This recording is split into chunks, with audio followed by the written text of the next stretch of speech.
travel back in time to the 80s, reliving the music. Everybody have fun tonight. Everybody Wang Chung tonight. The movies. Yes! Yes! Yes! Oh! Oh!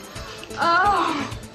I'll have what she's having. And the parties. No one in my family ever drinks. That's great. You probably never run out of ice your whole life. Because just like you, we're stuck in the 80s. Sure, it's not 1985 right now, but who knows what tomorrow will bring.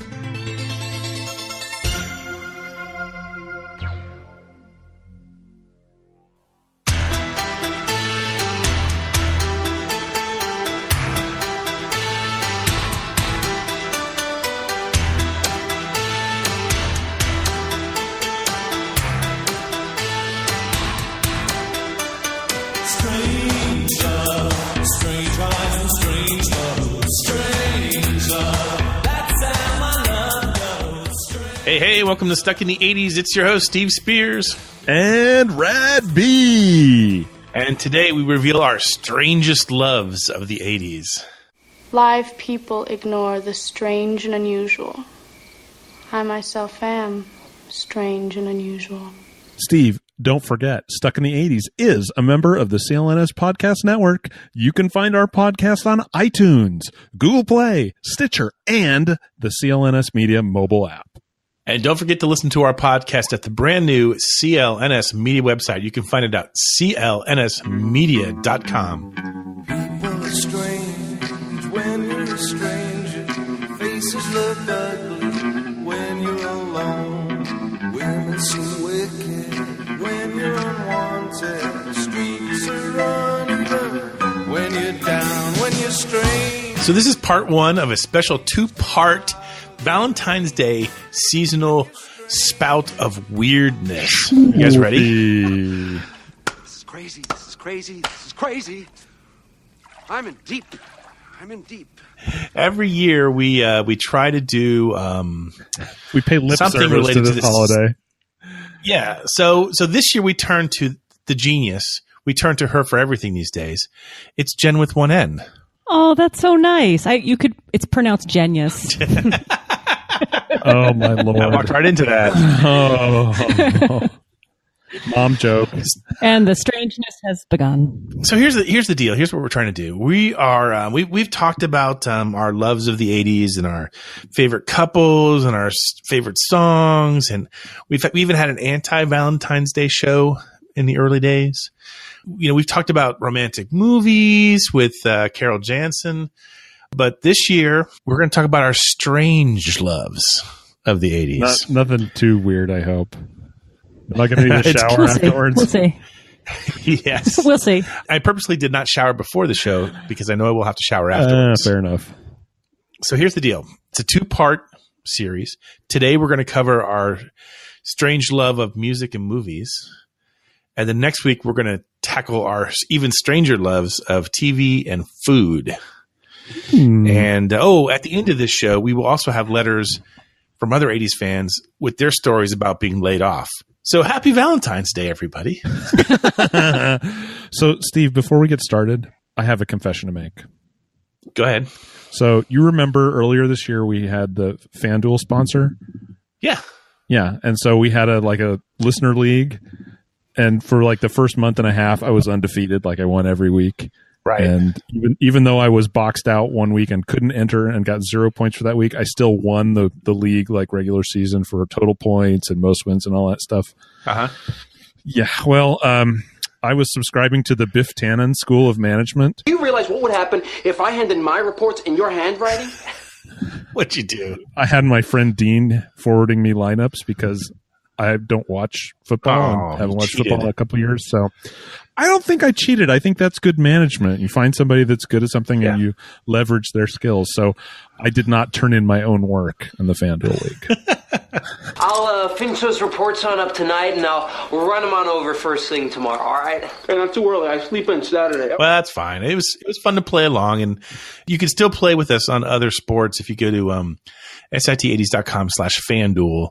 You'll go to our special Stuck in the 80s page. So there you I got go. the idea from Ed in Springfield. It seemed like a really good way to approach it. That a-hole. We know what trouble he brings. Okay, so are you guys ready? We're gonna try to tackle this. We've got a lot to cover. It's gonna get weird. We're gonna have some personal stories. We're gonna go light on the facts, heavy on the drama and the laughs. Ooh, that's my favorite. Let's get started with Brad. Brad, what is your strange movie love of the 80s? Okay, right up until about 5 minutes before the show, I had Dr. Detroit listed there. But oh my God, you changed it. Not really that strange that I like Dr. Detroit. I've talked about it on the show at some length.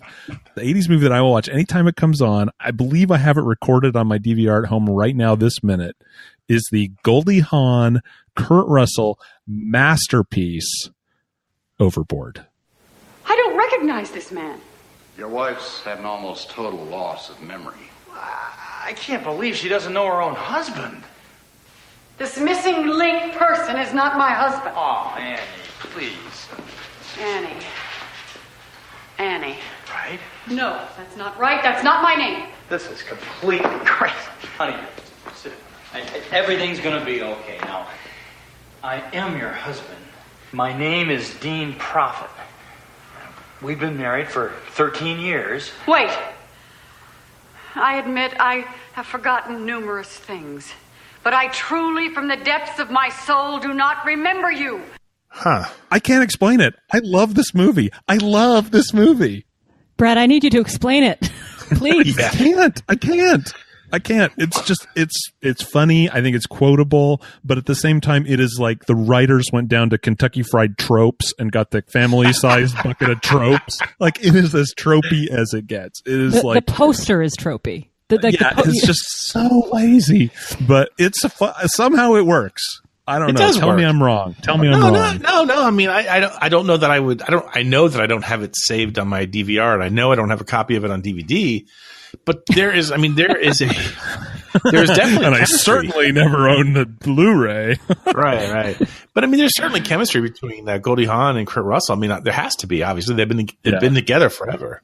Yeah, I just imagine them like over dinner sometimes going like, "Remember when we did Overboard?" You know, and then maybe one of them is like, and the other one's saying, "What was I thinking?" You know, that was during the heroin phase. Oh no! Have you guys seen the trailer for the remake of it? No, what's that? It's coming out, I think this year in a couple of months.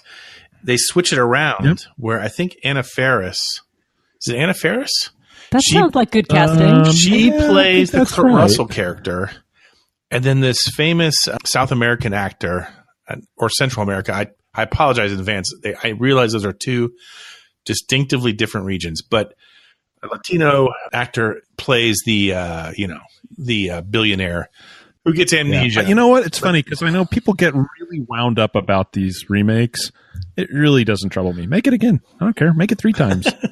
I still have the original. Yeah. I mean, it's not going to. I don't have to not watch it anymore. No, that's a fantastic pick. I love that pick. Jen, will you be able to top it with your pick for your strange love of an 80s movie? Yeah, well, I see where Brad was going with that choice. I went in a different direction, and I chose the, dare I say, classic, Elephant Parts. We invited this authentic Mexican bandito to eat in an American Mexican restaurant, just to prove a point. Nachos? We don't need no stinking nachos! So have either of you seen this movie that I'm referring to? Yes, a long time ago. Never heard of Get in here. No, this was a video store classic. Everybody had this. I'm already out. You get in. Yeah, no, that's exactly right. Because that's where I discovered it. I discovered it it was on the like midnight movies shelf. Okay. At Tower Video. Yep. And so I rented it for a slumber party, and then I wound up renting it like 5 more. I'm not sure why I didn't just buy it, but I rented it like 5 more times after that. So Elephant Parts, Brad, is a movie ish written, and I don't think it was directed by, but it was definitely written and produced by Mike Nesmith, otherwise known as Wool Hat, Green Wool Hat from the Monkees. Yeah. He was such a busy guy, still is. He really was. Well, what's funny is that at that time it was when MTV was showing reruns, so like there's all these kids running around who love the Monkees and love all the songs of the Monkees in the middle of the 80s. I don't know if you recall that. But he was my favorite Monkee. I thought he was the cutest and the smartest and the best. He's the funniest. And he's the No, funniest. he's not the funniest. Mickey Dolenz is the funniest. No. You take that back. No. All right, this is a debate for stuck in the 60s, I think. But well, we already kicked those guys' butts. They're in the rest home right now, recovering from the beatdown we put on those boys. But I'm sorry, Steve, you're wrong. Nesmith was the witty one. He was not like the pratfall comedian. He was the actually funny one. So I'll buy that. Yeah, I think witty for sure. So this movie. It's actually a collection. I think it's only about an hour or so long. It's not that long, but it's a collection of like comedic skits and like videos, and that contested fact that Mike Nesmith was responsible for videos and the birth of MTV. Well, you can kind of see some proof of that, if you believe that, from Elephant Parts. And it's funny and it's bizarre and it's strange. And yeah, I loved it. I was obsessed with it, and I was obsessed with him for a lifetime, which was probably about 6 to 8 months of that year. That I rented it. Lifetime at that age. Yeah. In that era. You nailed it when you said it's totally a product of the video store environment of those days, and you'd go in there and you'd be looking for 2 or 3 things, and you'd find Back to the Future, and then maybe you'd fight over whether or not you're going to get Peggy Sue Got Married Again, which is always a bad decision, by the way. But then you pick up Elephant Parts and you're like, and you take it home and you sit there and you debate it for the next 30 years of your life whether it was actually great or not. So yeah, it's enjoyable. And I know we said light. But you have heard of me. I know we said light on the facts, but this seems relevant. It was the first music video Grammy winner. Wow. I know. Really? Yeah. That's really good. I like that a lot. Wow. So it won an award from a bunch of old white men who are out of touch. Hey, let's not, judge. We're old white men who are out of touch now. Steve, what's your pick? That's why game recognizes game. Yeah. What's your pick? Okay. There's a 1982 theme going for me this week. And so I kick it off with a classic from 1982, the movie that I hold dear, Six Pack. Here you go, guys. All right, payday. There could have been a lot more if I hadn't had to pay those guys back for those parts you stole. What'd they have to say? And you guys are damn lucky they didn't call the police on you, too. Feels good to have a little long grain in your pocket, doesn't it? It's a real nice tie down. Where's your gear? It's inside. Don't you think you better get it? Brewster, you ain't gonna leave us here. Yeah, he's leaving, Harry. But Brewster, we thought since Doc fixed your car. Hold it. Shreveport was the end of the line. That was our deal. And he keeps his deals. Does anybody remember this movie? You name check this all the time. I know, so you should. So by I remember now. you talking about Yes. it. I remember you talking about it. I've never seen it. Okay, because it's sadly never on TV. Very rarely. Anyway, 1982. I've seen it. I'm looking You at have? the poster, and I've seen this. It was on HBO for a long time. Yes, HBO. I mean, I want to work for HBO. Yeah, back in the day. If I could have, when I said my dream job last week was to do Stuck in the 80s full time, my job is to be like the HBO historian. I just want to be like the guy, I'm the company historian here at HBO. I remember how many times we played Six Pack back in 1982. Oh my God. But better get that library sciences degree. I know. I don't think I'll need it. So Six Pack starred Kenny Rogers and Aaron Gray from Buck Rogers in the 25th Century. Also one of my great loves of all time, the girl and the show. But also Diane Lane and a very, very, very young Anthony Michael Hall. And it's all about Kenny Rogers is like this washed up NASCAR racer who's trying to make a comeback at any cost. He ends up hooking up with these kids who they end up stealing all his. They say he finds them because they're stealing all his auto parts, and he catches them, and they end up becoming his pit crew, of course. And it becomes like a semi-successful movie back in 1982. I mean, it was the time of Kenny Rogers; he could do anything. That's true. But it also gave us the song, which was a big hit at the time. This one called "Love Will Turn You Around." Let your mind that tricks you into leaving every time. Love will turn you around, turn you around.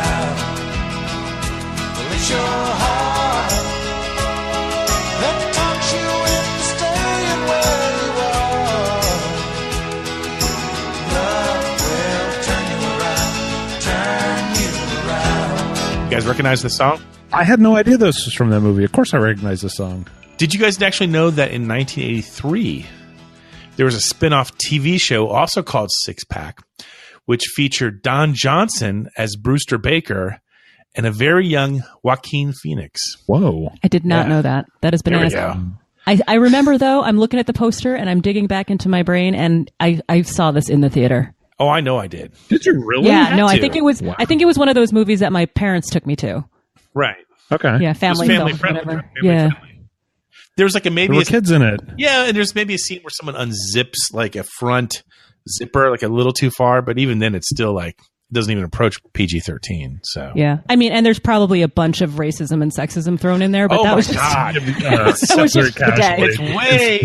It's way over the top on the racism and sexism. But I mean, we didn't even we were going to have a black guy drive, but we can't do that because it's NASCAR. So anyway, so I got a quick Kenny Rogers hit. One of my best friends, the guy that was best man at my wedding, went to school with Kenny Rogers' son.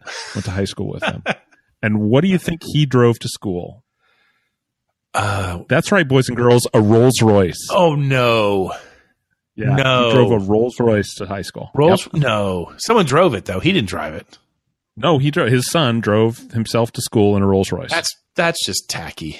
Yeah. Am I wrong?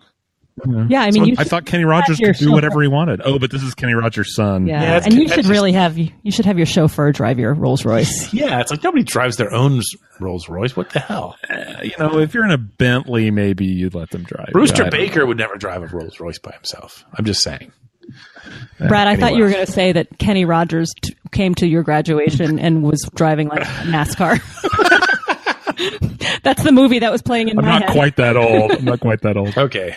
So here we are. We're off to round 2 of Strange Love. We're going to talk about our favorite Strange Love of music in the 80s. So, Brad, what Strange Love did you have? I just know I'm going to regret asking this, but tell us. I can't even believe I'm going to tell you this. I can't even believe this is going to give you a glimpse into my very being. So we've talked a little bit about Showtime Brad on the show from time to time, right? Mm-hmm. That aspect of my personality that I sometimes have to channel, like if we're hosting trivia or because Steve goes into like a shame tunnel. Because Steve is in like turtle torpor. So. Here is the music that I've picked. The music that I want to talk about is the very embodiment of that part of my personality. I give you the soundtrack to the 1962 film The Music Man. Now I know all you folks are the right kind of parents. I'm going to be perfectly frank. Would you like to know what kind of conversation goes on while they're loafing around that hall? They were trying out Bevo, trying out Q-Babs, trying out tailor-mades like cigarette fiends, and bragging all about how they're going to cover up a telltale breath with Sen one fine night. They leave the pool hall, heading for the dance at the Armory, libertine men and scarlet women, and ragtime, shameless music that'll grab your son, your daughter, with the arms of a jungle, animal instinct, mass hysteria. Friends, the idle brain is the devil's playground. Trouble! Oh, yeah, trouble! Right here in River City. With a capital T, and that rhymes with P, and that stands for pool. We've surely got trouble. I know it's not 80s. This is when I connected to the material. I am secure enough in my masculinity to admit loving musicals. Okay, I do. I love musicals. And this musical, the Robert Preston role in this, I would pay not any amount of money, but probably fairly sizable amount of money to play that part. Wow, that is Showtime Brad embodied, and I just love that role. And the music from this is fantastic. It is. Jen, you know my love of musicals. You've been to the Lair. You've seen the proof on the walls. I was surprised, but kind of delighted that you had framed. Was there a Phantom? Am I remembering? I have framed autographed prints for Phantom, Wicked, and Book of Mormon on my wall. Nice. On purpose. Yeah. They weren't just left by the last tenant. Right. They're not just covering up a stain on the wall. But if I was ever going to play a Robert Preston spot, I'd want it to be The Last Starfighter. Ooh. I knew you were going to say that. Oh, hey Brad, can I ask you a Strange Love music question? Hit me. So were you like... Explain to me where and when you would listen to the soundtrack to the Music Man? Like, Phrase were you your question very carefully. Oh, privately. like on your like, were you walking with your Walkman and like you had the tape? Or I'm trying to. Yeah, I had the tape. You didn't play it in your car on the way on dates and stuff? Yeah, no. Okay. Did you like rush home from after school? You rush home and then play the Music Man? I'm just trying to understand, like the. I wouldn't say that. I wouldn't say that I would rush home to play it. No, but I did. You'd walk I did fast. enjoy it as background music while I was doing other things, like homework. like homework, or like mom says, "Oh, you got to vacuum the house," and you put your headphones on. When you listen to the Music Man, did you play your imaginary trombone? No, I did not. You weirdo. You guys, I'm having a moment where I'm just so happy thinking about teenage Brad vacuuming and listening to the Music Man on his Walkman. It makes me so happy. I have no idea. With the little orange foam. Yeah, thing. I'm so happy with the clip on your pants. You know, on your jeans. Yeah, exactly. No. I mean, we kid, but like, you don't think I've thought about what would it be like to play Phantom or something like that while I played my imaginary trombone? Well, you got 1, 2, 3, 4, 5, 6 pockets on a table, Steve. Okay, here we go. Just one more thing. I just want to be fair. I still want to be Annie. So we're with you. We're with you. I mean, that's out there now. And if anybody has like a local production of the Music Man, they want me to come, play that part. I could see you do it. Give me a call. I could totally see you do it. Give me a call. Oh my gosh, it would exhaust me to a point where I don't know that I would recover, but I'd love to give it a try. Yeah. Okay, Jen, you're up. What's your strange musical love of the 80s? Well, I'll just say what it is, and then I'll explain why. It's Anita Baker's album Rapture.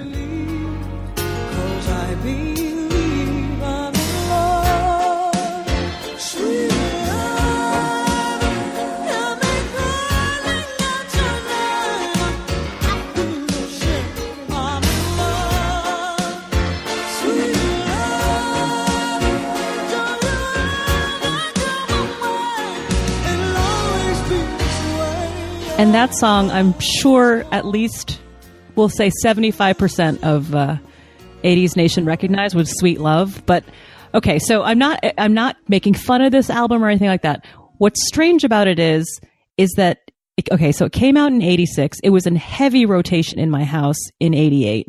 And that was the year, or 87 into 88. I was a freshman in high school. That was the year my parents got divorced.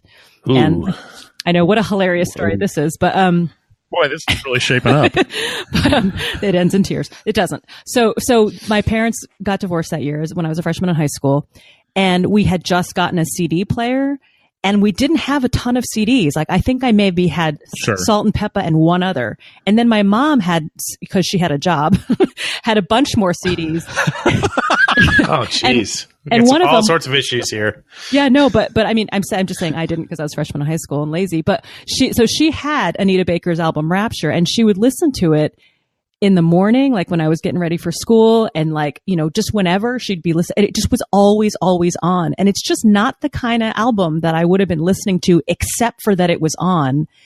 And I just, you know what I mean? And it's not a lot. There's like 8 songs on it. It's really quick, but for some reason I just like grew to love it. And yeah, like it's just not ordinarily, cause just to give it some context, like the year before I was really into punk music. And the year after is when I really started getting into Prince even more. So it was just like an odd little album that I just meant so much to me at the time. Yeah. You know what I'm saying? I don't know. It's Sure, just, I get you. I mean, music is evocative of time and place a lot of times. And, like you say, sometimes you don't get to pick the stuff other people are playing. So yeah, well, it was kind of nice because I remember like when I was even a smaller kid and we were listening to records, and I had like one record, which was Olivia Newton-John's Greatest Hits, for the record. But my mom had these like, Melissa Manchester and Manhattan Transfer, and I would listen to those all the time because that's all that was around.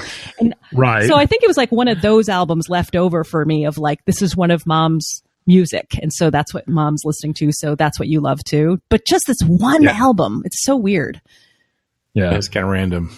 Yeah, and it was fun looking up, getting a clip for the song "Sweet Love." If you want some good, wonderful 80s-ness, watch the video for "Sweet Love."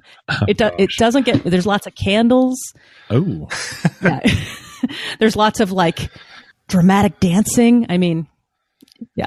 Well, her voice is amazing. I mean, I've never heard this whole album, but this song, that voice is something else. Yeah. No, she's something else for sure. Okay. I will up your 80s-ness with, again, a blast from 1982. This is the soundtrack to the movie Zapped. We fill our heads with history, and life is still a mystery.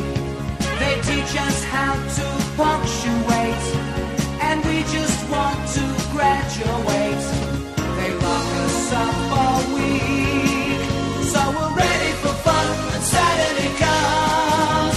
We'll be out on the streets, checking the sights, playing for keeps, dancing all night. They keep saying we're crazy, but they're gonna change that tune, 'cause we're gonna shoot the moon.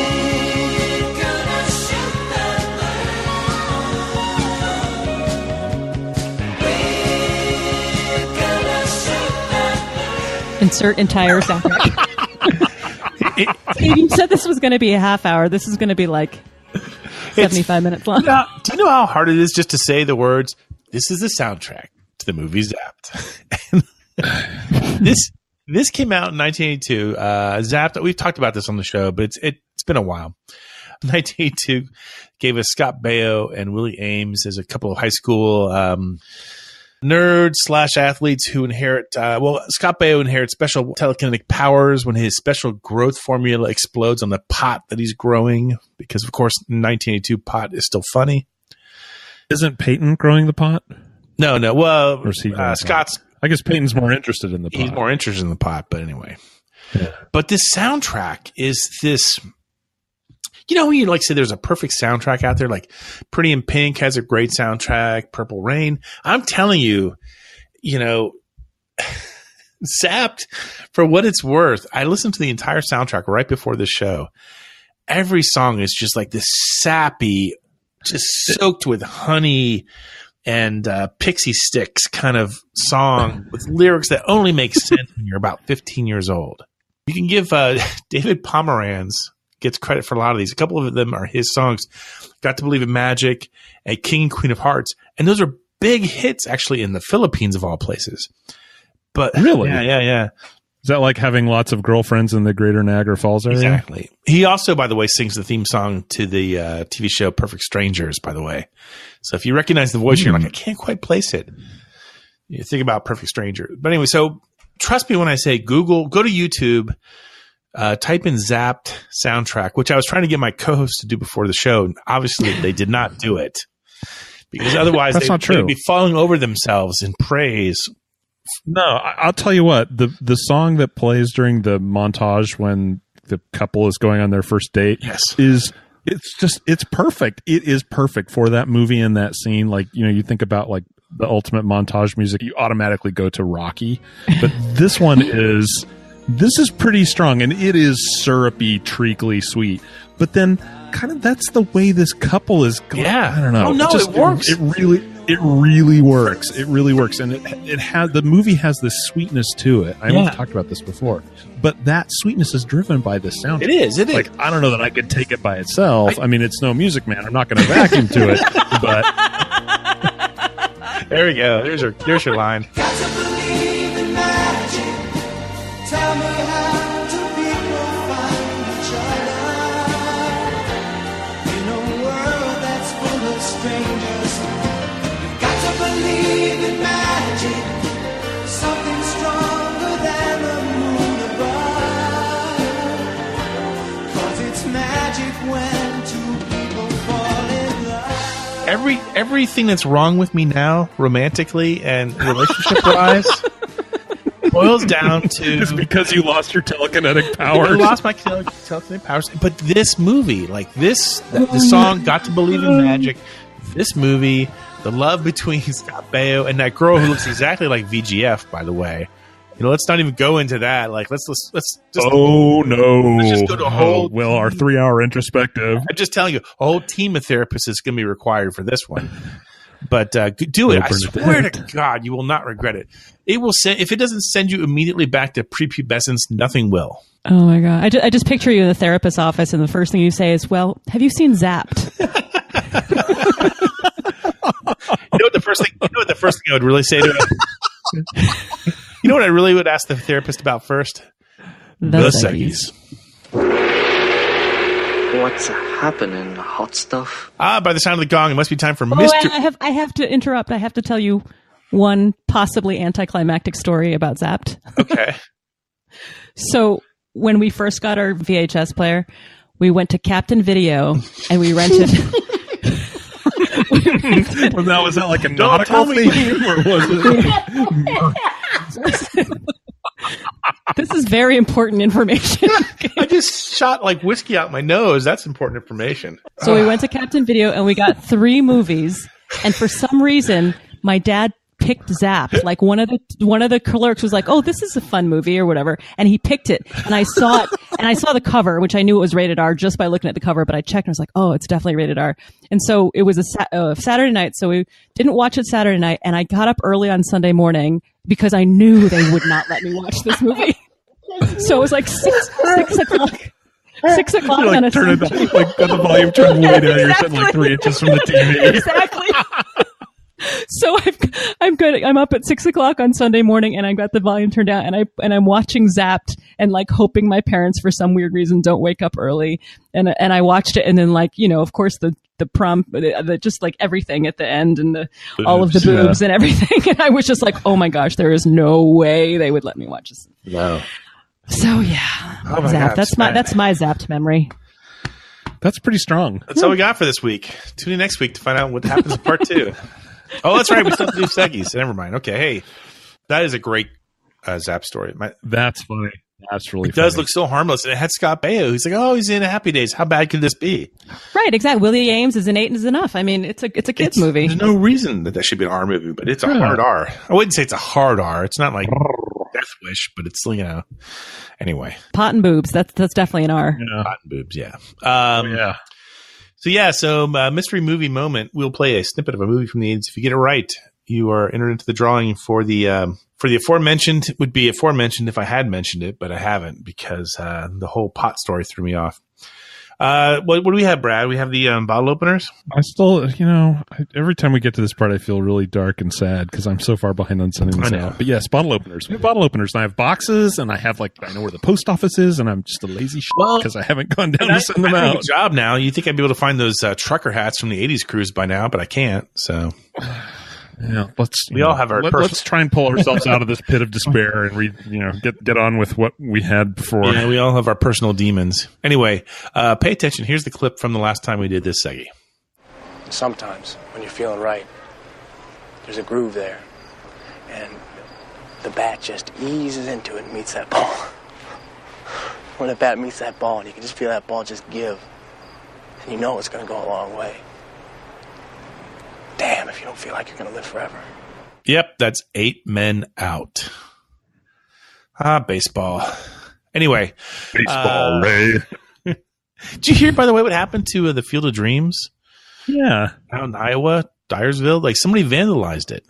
Drove a truck all the way through the infield and the outfield. Like, caused like $30,000 worth of damage. Just rude. Assholes.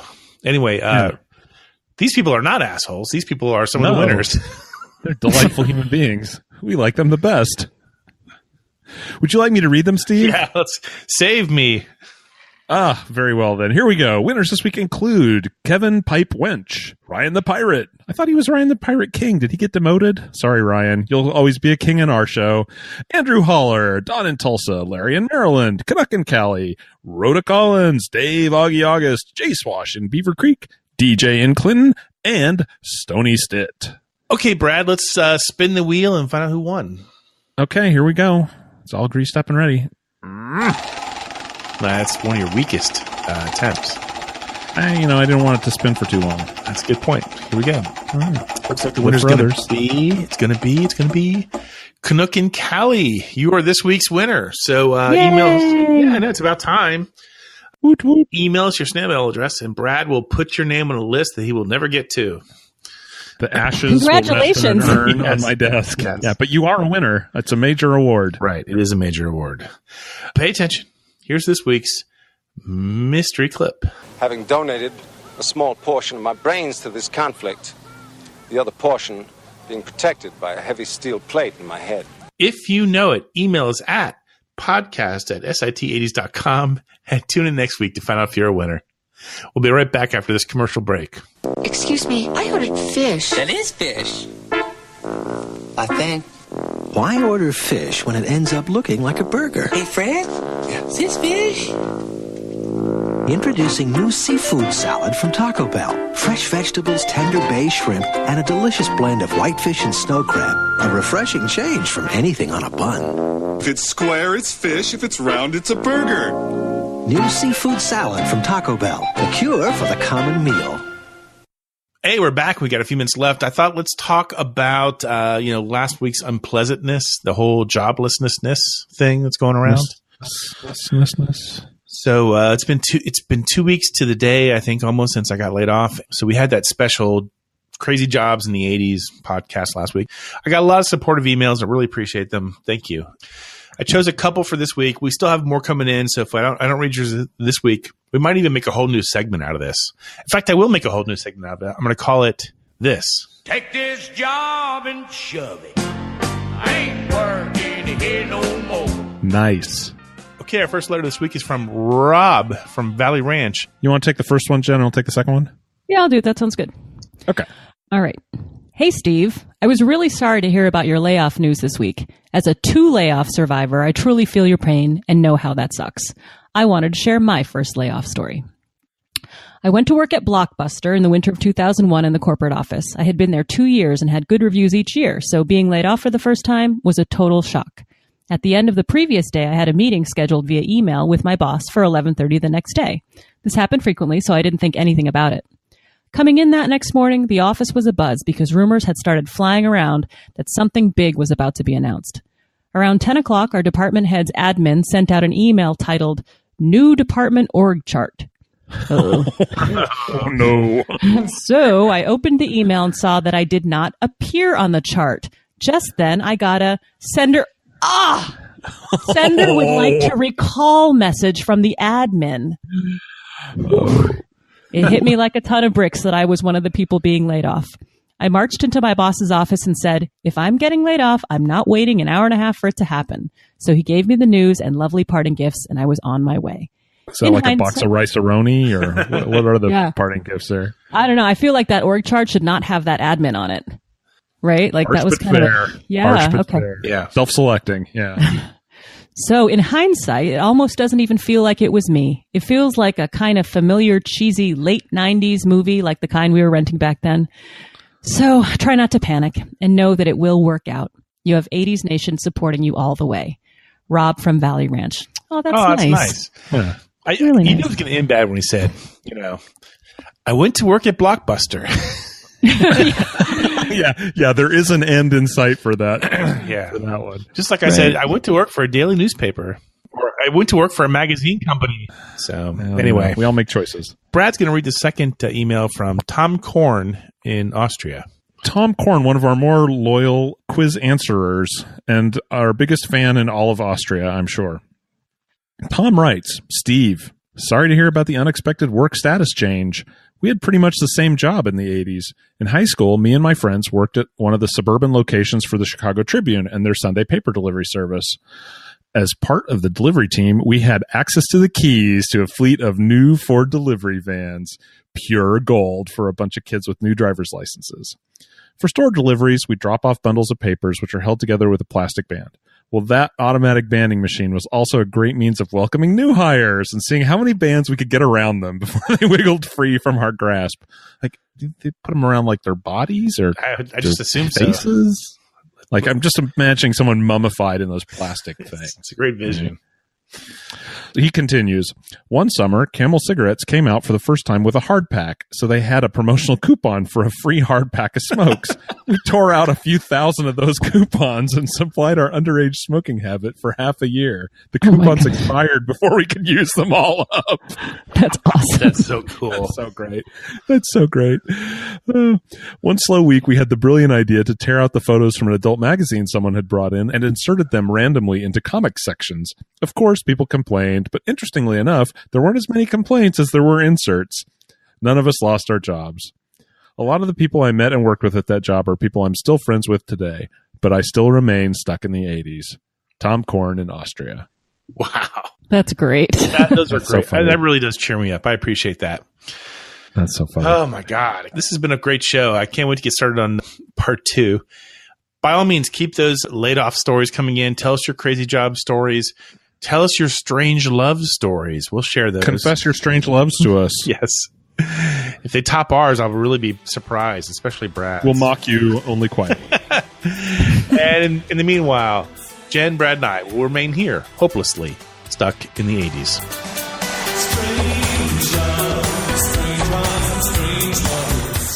Stuck in the 80s is a member of the CLNS Media Network. Special thanks to Check Battery Daily for our theme music. And don't forget to subscribe to the podcast on iTunes, Stitcher, or the CLNS Media mobile app.